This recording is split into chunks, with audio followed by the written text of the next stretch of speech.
নমস্কার বন্ধুরা, তৃষা উইথ তামাশা চ্যানেলে তোমাদের সবাইকে স্বাগত। কোনো প্রকার ব্যক্তিগত আক্রমণ করে ভিডিওটি তৈরি নয়। হ্যাঁ বল।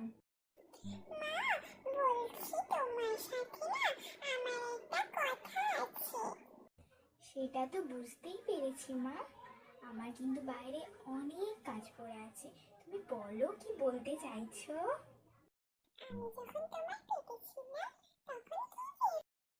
মানে তোর বাপ ঠাকুরদা থেকে শুরু করে আমার মা দাদারা পর্যন্ত চেয়েছিল আমার ছেলেই হোক।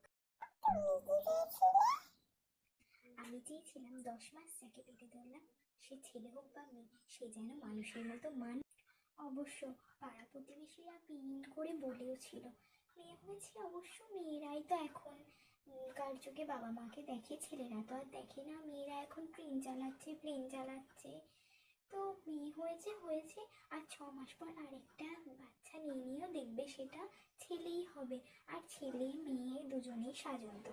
তখন আমি তাদের বলি, আচ্ছা মেয়ে তো আছে আবার ছেলে চাইনি কেন, মেয়ে তো হয়েছে আবার কি দরকার ছেলে? তখন তারা বলে, জানো না, ছেলে হলো বংশে বাতি দেবে, মেয়েরা তো আর তা পারবে না।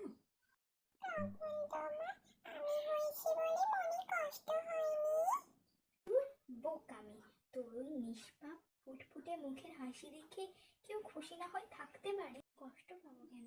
আমি তখন মনে মনে ভেবেছিলাম আমি যেন আমার মেয়েকে মানুষের মতো মানুষ করে তাদের দেখাতে পারি। আরে বোকামে, মুখটা ওরকম হয়ে গেল কেন?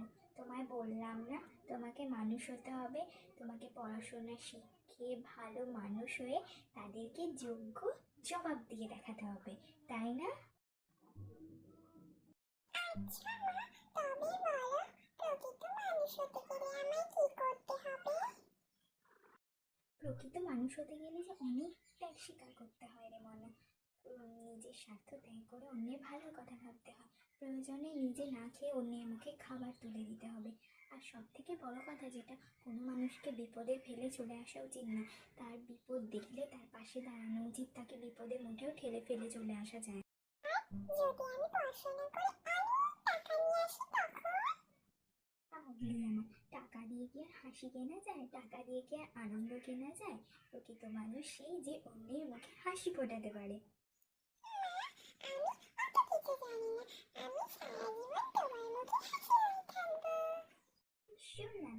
তুই এমনি ভগবানের দেয়া আমার কাছে শ্রেষ্ঠ উপহার। Thanks for watching. ভিডিওটি যদি আপনাদের ভালো লেগে থাকে তাহলে অবশ্যই লাইক এবং কমেন্ট করবেন। আর আপনি যদি এই চ্যানেলে নতুন হয়ে থাকেন তবে অবশ্যই চ্যানেলটিকে যেন সাবস্ক্রাইব করে দেবেন, একদম ভুলবেন